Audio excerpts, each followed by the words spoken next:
what you're talking about is how do you get someone to go from reader to subscriber or customer, or in this context, really to investor.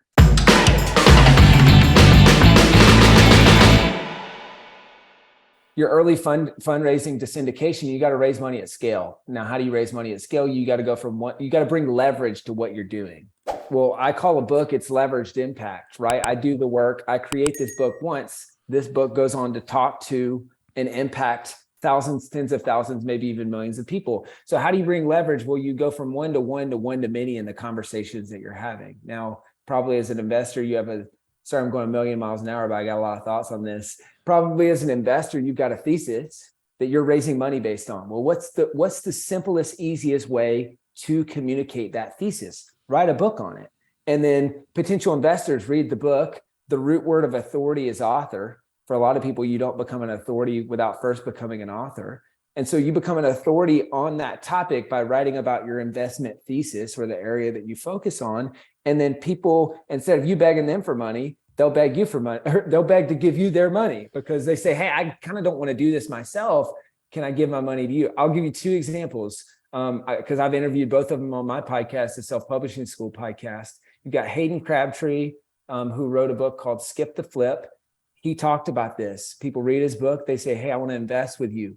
Same thing with AJ Osborne. I just looked up his book, The Investor's Guide to Growing Wealth in Self-Storage. So he's big in the self-storage arena. He's used that book to grow a massive fund around self-storage, multi-unit, all that stuff. So, I mean, this playbook, it's not new, but it's highly effective. Yeah, I mean, the way what you're doing as well, and what a lot of people are doing is it not only builds your authority, but credibility, right? It's the same thing with a podcast. People listen to a podcast for 45 minutes, 60 minutes. It's a long time. Someone reads a book, it might take 4 to 6 hours to read a book. You really get to know a person when you go through that process. Yeah. And I think the idea, even here's the thing, and I mean, I learned this in the process. You don't typically make millions with books.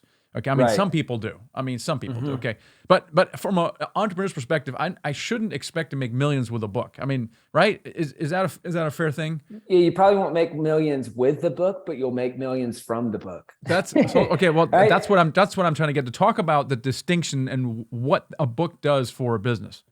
Yeah. A lot of people say a book is the new business card. I think a book is better than a business card. Because if you give someone a business card, they're probably going to throw it away within 24 hours. But you give them a book, they're going to hold on to it. And every time they see that book, they think of you, right? And they want to do business with you. So I looked specifically, and I was just trying to see if I had it. I don't have it handy. Trying to see if I had Hayden's Skip the Flip book as an example of that, of like, he was on my podcast, sent me that book. And I'm like, I want to get into real estate investing. Let me read that book. And maybe I should do some syndication stuff with Hayden. Right. And so I look at a book, though, as how do you use the book to get more leads, sales, and referrals? So leads, people who haven't heard of you, but who pick up your book and now they know about you. More sales. These are people who know about you, who now choose to do business with you in the real estate context as they're choosing to invest with you. And then referrals, if you already got investors, the simplest, send 2 books to every investor and say, here's one for you. And here's one for someone who's thinking about investing in this area. Well, guess what? They're probably going to re-up with you.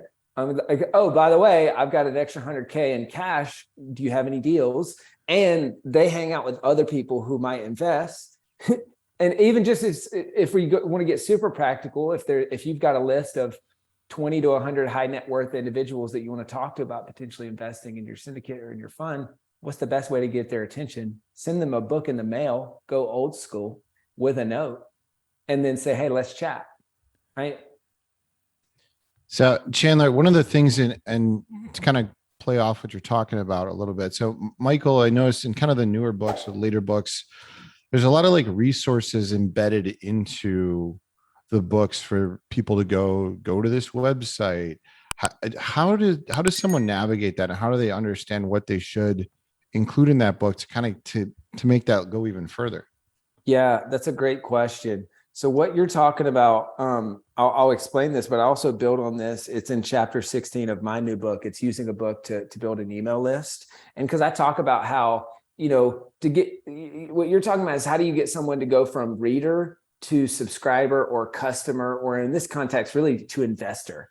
Yeah. And so I look at that as, okay, most important thing is in the very front of the book.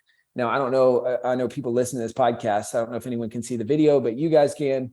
And so I'm showing the first couple of pages of my new book published. I give away audiobook and video summary for free. So now they're more likely to consume those two things. We're starting a relationship, and I just got all of their contact information, which is worth way more to me than the $3 on the book, right? This is like very micro kind of thing. But if you ever click the look inside button on Amazon, to like preview a book, well, now all of a sudden, because I have this, I'm just funneling thousands and thousands of people off of Amazon, who some of which don't even buy my book.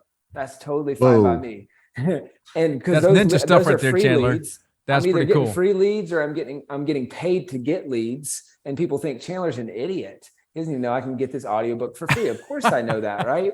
Now, a lot of them will end up going to buy the book. But if not, I've at least just got a free lead that I would have otherwise paid, tens of dollars for, or whatever we're paying for leads these days. But then I look at, okay, how throughout the book can I have 5 to 7 CTAs, or calls to action, that add value on the thing that I'm specifically teaching or helping with in that chapter. And so that way it's additive to the reader journey. So if they decide not to be a customer, no worries. Chapter whatever 5 or 6, it's like, here's an outline template. It's a 25-page Google Doc pre-formatted, and this is a chapter about how to outline your book. So it's things that just make it easier to implement. But then also, if someone's really serious, they will they'll opt in. And then last thing is just for your best readers. And I know I saw Hayden do this in his book, and then I do something similar, obviously different market, but the final call to action is, hey, if this was helpful and you want to work with us, book a call, chat with the team. So these are your most qualified people. They just read the whole book. So an example for your guys' industry could be, hey, invest with us. And here's how to do it. Book a call with someone on the team, or whatever that sales funnel or process looks like. Yeah, this is really important that you guys are listening to this stuff. You don't write a book to make sales per se. It's exactly what Chandler's saying. It's a business card. It generates leads for you. And this is probably the best way to use it is to mail it out to existing or prospective investors, educate them, build trust, and at the end, book a call. Hey, let's get on a call with each other. Giving away something for free in that book is fantastic. In our book, I have a companion course that I copied Pat Flynn, what he did. And it's great. Hey, I'm analyzing this deal, but if you want to see me do it live, well, click here and you get this video, and now that generates leads. I got about super smart. Yeah, so Super I may smart. have got copied from you and or Pat and synthesized the whole thing. He talked about that on the podcast. Yeah. It's the mini course concept. It's the which mini I think course concept. It's a little bit advanced for a lot of people, but if you can do it like you've done it, it's very, very smart. It's additive, it's additive, right? It's not like, because I think where sometimes people go wrong is they pull out this thing that should have been in the book. Yeah. And then people are pissed. It's like, well, hold up. What do you mean I got to go to your site and do this thing? But your example is, hey, I taught you the framework. If you want to go see me do this click by click or Right. step by step, then it's a show me, which That's I think right. that's the you've probably heard Russell Brunson and a bunch of other people talk about the value ladder. There's teach me how to do it, show me how to do it, and do it for me.